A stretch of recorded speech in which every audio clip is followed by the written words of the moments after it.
On to the next impressions is Doom Eternal, which actually have some disappointing impressions of that game, unfortunately. Just speaking as someone who loved Doom 2016, and that was my favorite game of that year.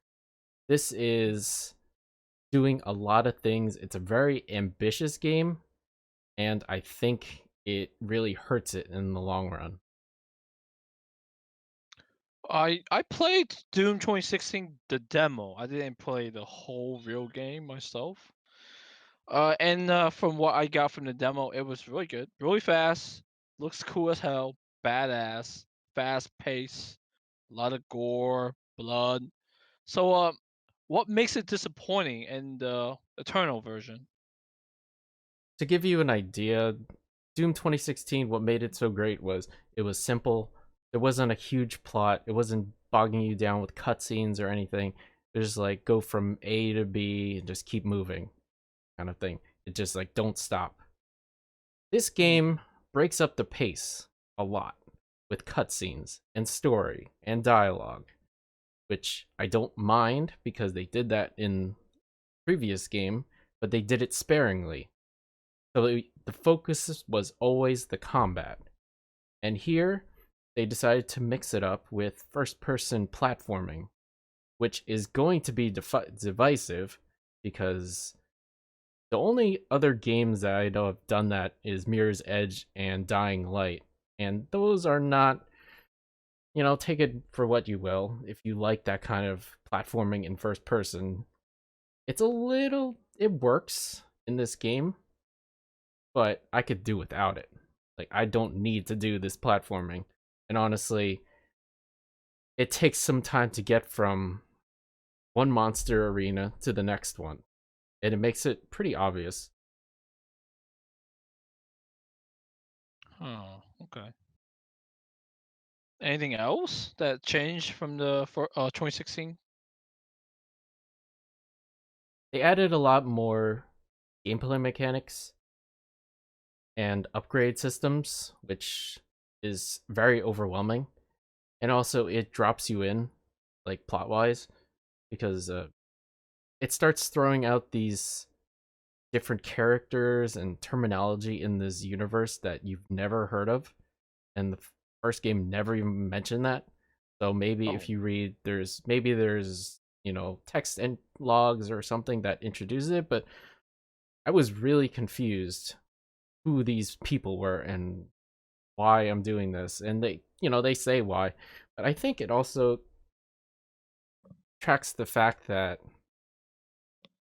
the simplicity of 2016, like I said, this is very much overstuffed, over ambitious, and very bloated for a sequel, which is a shame because I think the developers, in my opinion, lost track of what made the first Doom reboot so successful and so good because they're trying to introduce so many things.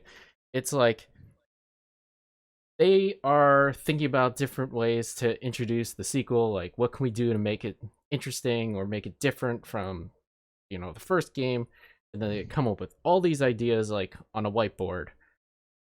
Instead of just taking a few of those, they're just like, why don't we add all of them? And the whiteboard is full of ideas. And I don't think it works well because there's too many systems to manage. And I feel like I'm constantly having to think about that while I'm trying to play this Twitch shooter, which doesn't work because then I start getting distracted because I'm trying to think about like, oh, I have to make sure to dash. I have to make sure, to use my chainsaw, or I have to make sure to use my grenades or use my shoulder cannon. Just like there's a lot of things to keep in mind now, and Hmm. it gets overwhelming. It's a very overwhelming game when you start getting into the combat, and they throw you in really fast by introducing a lot of enemies that hit you hard and have different attack patterns, and it makes for a pretty stressful game actually. There's only one game recently that I felt did this the same way in a bad way, and that was The Surge 2, where they're trying to incorporate too many things in for the player, and maybe they should have, dialed it back a little bit. Hmm. And I did ask, a patch cannot fix the core mechanics of this game. They might be able to fix, number, like how much health enemies have or how much damage they do, which as of right now, enemies hit you really hard. I'm playing on the hard difficulty. I actually feel Doom, the first Doom was easier. And I was playing on the Nightmare difficulty, which is the second hardest difficulty. I feel like I could do better than that than here. Which it's not as, it's not a knock on difficulty because I don't mind a difficult game since I played through all the Soulsborne games. But I think it's, yeah, I don't know, man. It's really hard for me. Like, it's really confusing for me to just think about this game and say that, you know what? I don't have the same feelings about this game as the first game, which is a huge Okay. shame because I think the gunplay is still tight. Like, the gameplay is still good. It's just overambitious. Okay.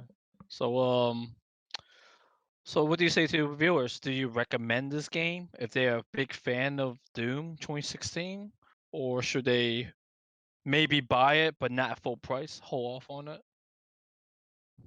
My personal opinion would just be to hold off. I think there's too many systems. Maybe they'll iron out some numbers tweaking because some enemies are super bullet spongy, which I never thought I'd have to deal with in this kind of game. Where I'm just constantly shooting like my whole like magazine of like ammo. And there's another thing with this game is I constantly run out of ammo really fast.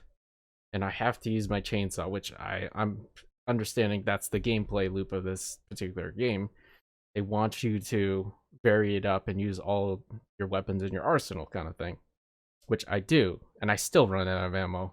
And then I just end up staring at enemies that I can't chainsaw because, I used up all my bullets. So it's got some major problems. And for people that have a similar feeling about Doom 2016, you love the simplicity of it, it's just running and gunning, there's enemies, go right through them. There's a story. It's not a good story, but it helps. It helps the game. The story isn't the main focus of the game. It's the gunplay and it's the fighting, which I feel there's plenty of that in this game, but they're trying to make the story a bigger focus, which is not to the benefit of this game.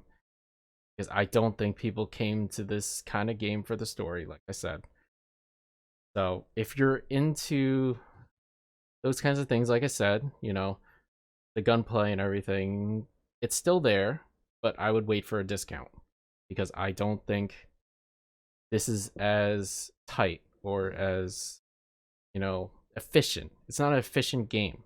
It's, like I said before, it's bloated. There's too many things added to it. It's like the old Sega Genesis that has all these add-ons you have to buy and it just looks like a mess. It's a shame. I wish I had more positive things to say about this game, but I'll keep playing it and see. I'm about 6 to 8 hours in, I'm about halfway done, and I'll see if it changes anymore. But I'm not sure I actually want to continue playing or even want to play on the harder difficulty because of how bullet spongy these enemies are.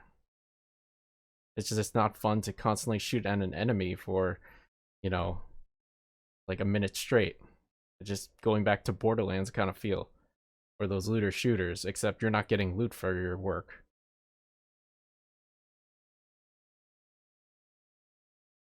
It's a shame.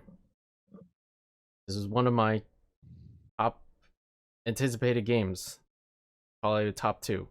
right beside Cyberpunk.